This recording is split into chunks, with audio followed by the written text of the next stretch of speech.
ফিলিস্তিনের গাজার দিকে ছুটে চলা ত্রাণবাহী নৌবহর গ্লোবাল সুমুদ ফ্লোটিলার একটিমাত্র নৌযান ছাড়া বাকি সব জাহাজ আটকে দিয়েছে ইসরায়েলি বাহিনী।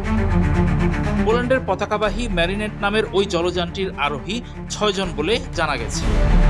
শেষ খবর পাওয়া পর্যন্ত ম্যারিনেট এখনও স্টারলিংক ব্যবস্থার মাধ্যমে যোগাযোগ চালিয়ে যাচ্ছে। গ্লোবাল সুমুদ ফ্লোটিলার ৪৪৩ জন অধিকার কর্মীকে আন্তর্জাতিক সাগর সীমা থেকে আটক করেছে ইসরায়েলি বাহিনী, এমন অভিযোগ করেছে ফ্লোটিলা কর্তৃপক্ষ। ত্রাণবাহী জাহাজ দখলের এমন ঘটনাকে আন্তর্জাতিক আইনের লঙ্ঘন এবং ক্ষুধাকে যুদ্ধাস্ত্র হিসেবে ব্যবহার বলে নিন্দা জানিয়েছে বাংলাদেশ। ৩ অক্টোবর বাংলাদেশের পররাষ্ট্র মন্ত্রণালয়ের পক্ষ থেকে এক বিবৃতিতে বাংলাদেশ সরকার অবিলম্বে সকল আটক অধিকার কর্মীদের নিঃশর্ত মুক্তির দাবি জানিয়েছে। ইসরায়েলি বাহিনী ফ্লোটিলার নৌযানগুলোর যোগাযোগ ব্যবস্থা অচল করে দিয়েছে। স্বেচ্ছাসেবী অধিকার কর্মীরাও বাকি বিশ্বের সঙ্গে আর যোগাযোগ করতে পারছে না। অনেক জাহাজ এখন নিখোঁজ বলে খবর ছড়িয়েছে। যোগাযোগ বিচ্ছিন্ন হওয়া জাহাজগুলো হলো আলা কাতালা, আদাজিও, ওহাইয়ালা, ফেয়ার লেডি, মেটেক, পাভেলস, ওয়াহু, মিয়া, অস্ট্রাল, সেলভাগিয়া, কাতালিনা, আমস্টারডাম, ভ্যাংলেইস, ইনানা, মারিয়া, আহেদ, তামিমি, মাঙ্গো এবং এস্ট্রেলা।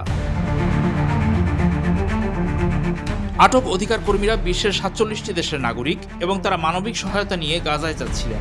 ইসরায়েলি নৌবাহিনী আন্তর্জাতিক জলসীমায় ঢুকে তাদের ওপর দুর্গন্ধযুক্ত পানি ছিটিয়ে এবং জলকামান দিয়ে জাহাজগুলোতে হামলা চালায়। সেনারা জোর করে স্বেচ্ছাসেবীদের তুলে নেয়। পরে তাদের একটি সামরিক জাহাজে করে অজ্ঞাত স্থানে নিয়ে যাওয়া হয়।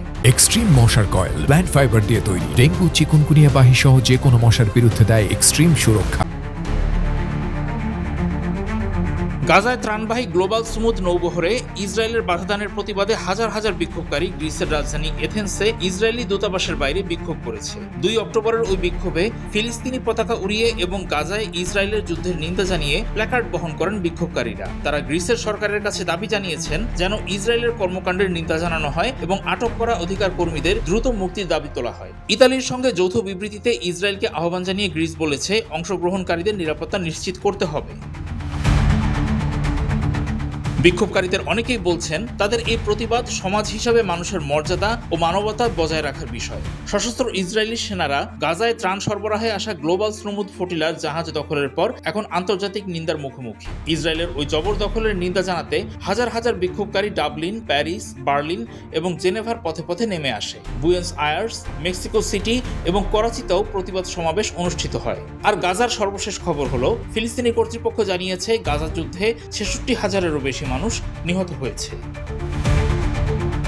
ফ্লোটিলার পক্ষে আইনি সহায়তা দিচ্ছে ইসরায়েল ভিত্তিক মানবাধিকার সংস্থা আদালা। তারা জানিয়েছে আটকদের বিষয়ে খুব বেশি তথ্য দেওয়া হচ্ছে না। তাদের কোন বন্দরে নেওয়া হয়েছে তাও নিশ্চিত করা যায়নি।